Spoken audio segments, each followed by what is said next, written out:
interception in the preseason again. Yeah, they need to have like a preseason All-Pro.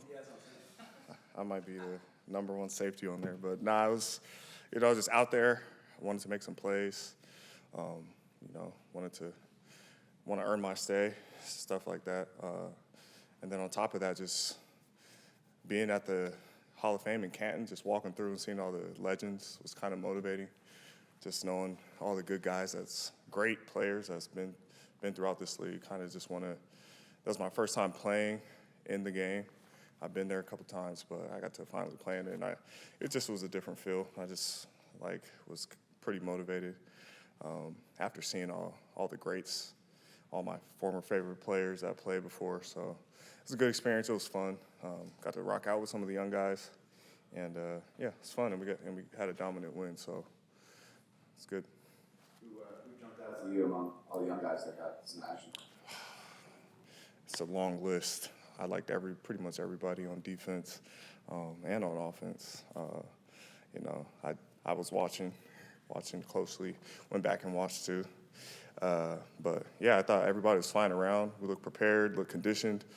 Guys were physical, and that's kind of what you want to see, especially from the younger guys. They're coming. That's their first NFL game. We don't get that much live action in practice and camp, so that was pretty good to see. And it's all about the next game now. So.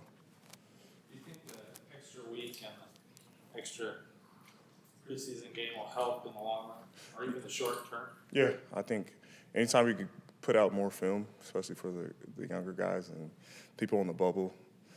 I know from working as a scout, they're hard on looking at preseason games right now, so I know for a fact that's going to be beneficial for everybody. That's your resume.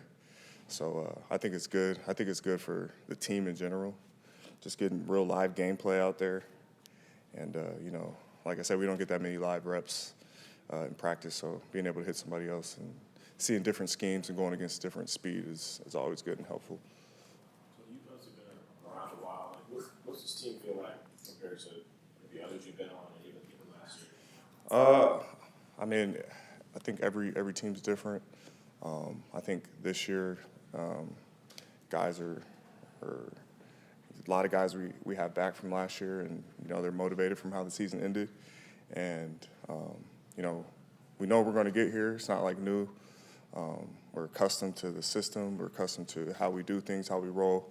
So I think the more comfortable guys are, the more successful teams are, because everyone's just comfortable with each other and close. Team is close, good bonding, great bonding, and I always say the best teams are the closest teams, and we have that here, and that's a very good thing going forward. What have you seen out of RJ Mickens in practice? RJ's a baller. I watched some of his tape when we drafted him. Versatile guy, can play in the box, deep, very good tackling ability. He has some really good premier tackles in the open field, which aren't easy to make, especially at this level. And he showed up on tape and on that being physical, and he's smart.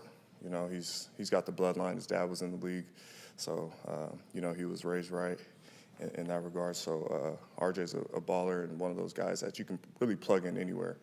Dime, nickel, free safety, strong safety, just an interchangeable piece, and one of those guys that you can use as a chess piece.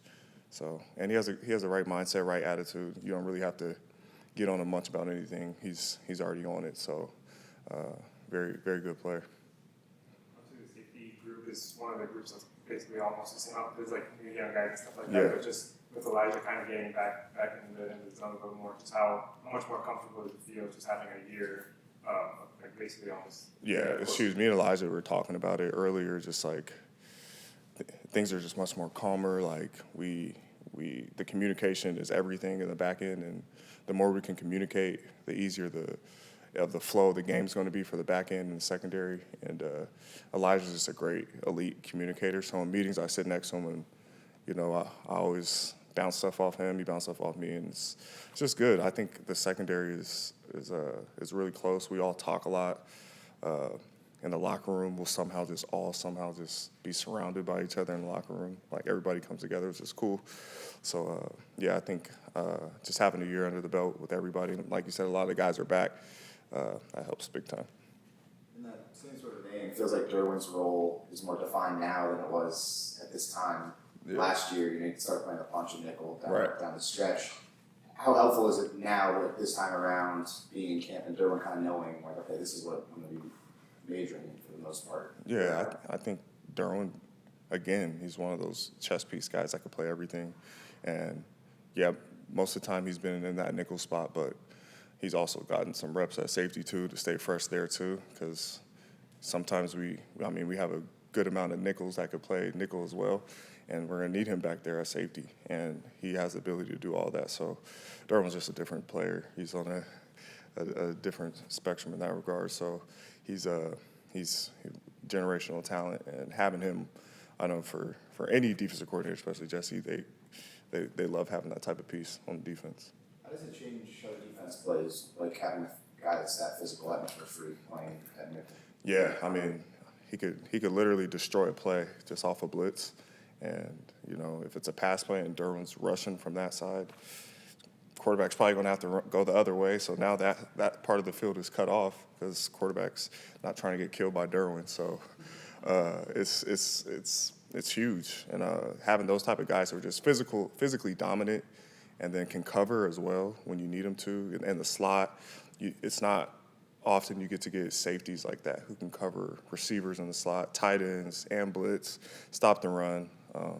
Just a key guy to the defense. How do you think Derwin would have matched up with Antonio Gates? Probably good.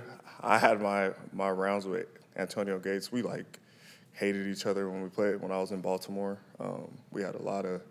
Even when I was in Arizona, we would talk so much smack, but Gates was just so sudden with his movements, and you would think he's doing one thing, and he just had this weird shake to him, and he used to get me all the time.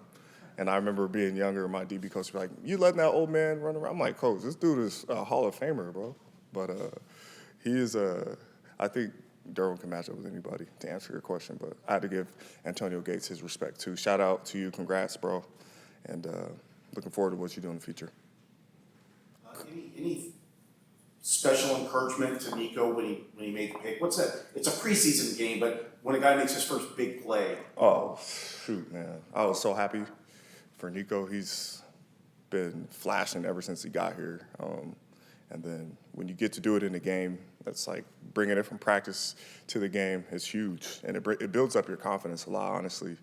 And it's all about, in this league, just about the next game, because that's just how this league works.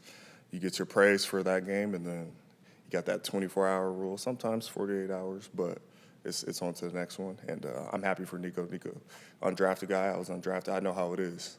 You have to make plays in order to stick. So that was good for him, and even Miles Purchase and some of the other guys who came in and made plays as well.